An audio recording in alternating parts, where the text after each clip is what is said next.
बिहार में 4 जगह विधानसभा का उपचुनाव हो रहा है और उस 4 में से 2 तो गया जिला का है। इसी क्रम में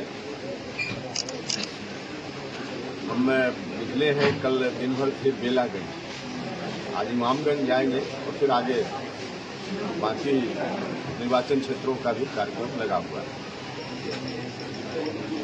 तो एक तो यह चुनाव है, इस चुनाव के संदर्भ में बेलागंज दिन भर थे और लगभग 1 दर्जन गांव में हम गए हुए।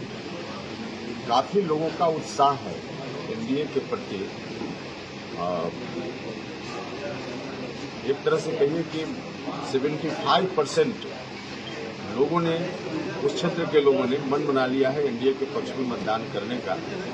और इसके आधार पर हमारा दावा है कि अब तक जितने मतों से उस क्षेत्र से कोई नहीं जीता होगा, उससे अधिक मत से इस बार एनडीए की उम्मीदवार मनोरमा देवी हैं, जीतेंगी। एक तो क्षेत्र की स्थिति, उसके कारण भी लोगों का यह मन मिजाज है, और दूसरा हमारे मुख्यमंत्री और प्रधानमंत्री जी के ऊपर जो भरोसा है जबरदस्त।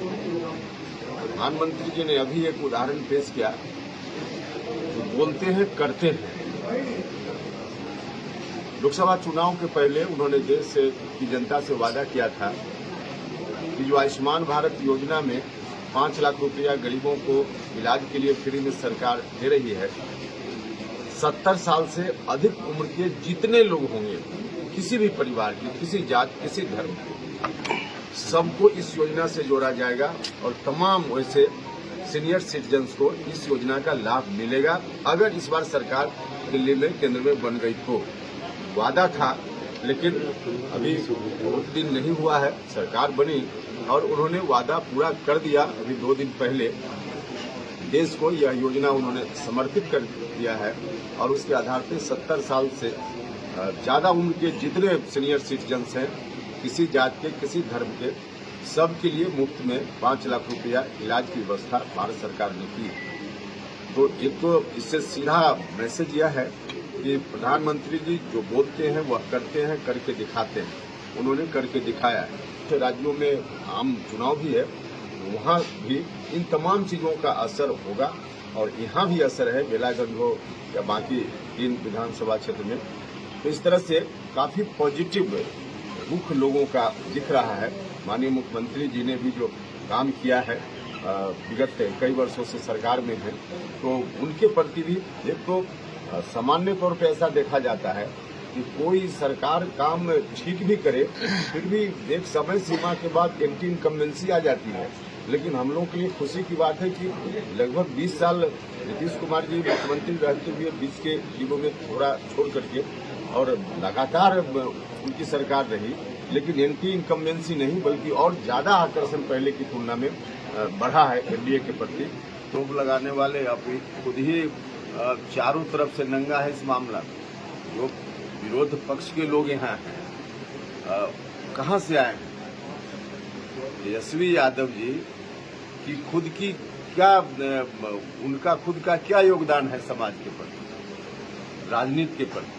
उनके पिताजी ने जो कुछ भी किया, तो पिताजी की विरासत के आधार पे जिसका अपना कुछ नहीं हो, वह राजनीति में दावा कर रहा है और दूसरे के ऊपर आरोप लगाएगा, ये कैसे चलेगा? एक तो आरजेडी में सिर्फ और सिर्फ विरासत के नाम पर है, कोई योग्यता के आधार पर नहीं है। और मांझी जी के परिवार में कोई है भी तो हर तरह से व्यक्तिगत रूप से पढ़ा लिखा, सक्षम हर तरह से है। इसलिए ऐसा आरोप लगाने वाले खुद अपने गिरबान में झांके। सर, अभी आपने बेलागंज के बारे में कहा कि क्षेत्र की परिस्थिति कुछ ऐसी है जो कि इस बार आपको गुड शाइन दिख रहा है। सर, मैं ये जानना चाहूंगा, ये 35 वर्षों के जो राज्य में 15 से 20 वर्ष तो नीतीश कुमार का ही था, उसमें VMY समीकरण के तहत वहाँ जीत दर्ज की तो दूसरे ने ही की। आपने भी अपने कैंडिडेट को उतारा, लेकिन वो उसे ध्वस्त नहीं कर सके, उन्हें गिरा नहीं सके। इस बार क्या सुरखाव के पर लगा देंगे कि वो जीत जाएंगे? देखिए, कोई सुरखाव का पर लगाने की जरूरत नहीं है। लोग खुद ही समझ चुके हैं, जिस तरफ आप इशारा कर रहे हैं, लोग खुद ही समझ चुके हैं कि लोग भावना के में आकर के वोट करते रहे हैं, लेकिन इस बार भावना में लोग नहीं है, सच्चाई की धरातल पर खड़े हैं। तो इसलिए लोग ही, आप जिस एमवाई समीकरण की बात करते हैं, हम उस तरह के भी कुछ गांव में गए जहां के लोगों ने हमारे कहने से पहले ही खुद ही कहा कि अब इस बार हम नहीं सुनने वाले हैं उनका, अब इस बार हम लोग काम करने वाली सरकार को वोट देंगे। इसलिए हम यह बात बोल रहे हैं। सर दूसरा ये कि आपके साथ जो शाहबाद या गया के थे अजय, इंजीनियर अजय कुशवाहा जी, ऐसे करके ये बिखरते क्यों जा रहे हैं? आप कहाँ चले गए? एनडीए में है ना? आपका तो साथ छोड़ा था। अरे वो एनडीए में ही कहीं गिरे तो दाल में ही है, दाल से बाहर हो जाए तो चिंता बची। अच्छा, बिहार के बहुत बड़े चर्चित नेता में से आते हैं, आपकी अपनी पार्टी, बिहार में एक भी सीट आपका नहीं आ पाता है, फिर भी गया में आप दावेदारी 2 सीट का कर रहे हैं, तो कैसे कर रहे हैं? अरे भैया, आप बिहार में एक सीट नहीं आती है, अब उसका विश्लेषण लोकसभा का विश्लेषण हो चुका है ना, आपका इशारा लोकसभा। विधानसभा में भी आप लड़े, विधानसभा में कहा विधान एनडीए के रूप पहले उसके पहले लड़े, तो पिछले विधानसभा का विश्लेषण अभी होगा क्या? उसकी समीक्षा होगी क्या? उसकी समीक्षा की जरूरत नहीं है। और अभी आप जिस रूप में कह रहे हैं, अगर नहीं हमारी पार्टी की ताकत होती तो उपेंद्र कुशवाहा राज्यसभा का सदस्य बन के, जिसका एक भी अधिकार है, बीजेपी का आपका क्यों आपको क्यों नहीं बना, आपको क्यों नहीं बना दिया, आपको क्यों नहीं बना दिया उपेंद्र कुशवाहा को? सर लेकिन उपेंद्र कुशवाहा को क्यों चुना? वोट है वो आपको भी नहीं मिल पा रहा, तो क्या करें? उपेंद्र कुशवाहा को ही क्यों राज्यसभा की सदस्यता के लिए चुना गया? वो तो आपको दे दिया गया भैया, क्यों दे दिया गया?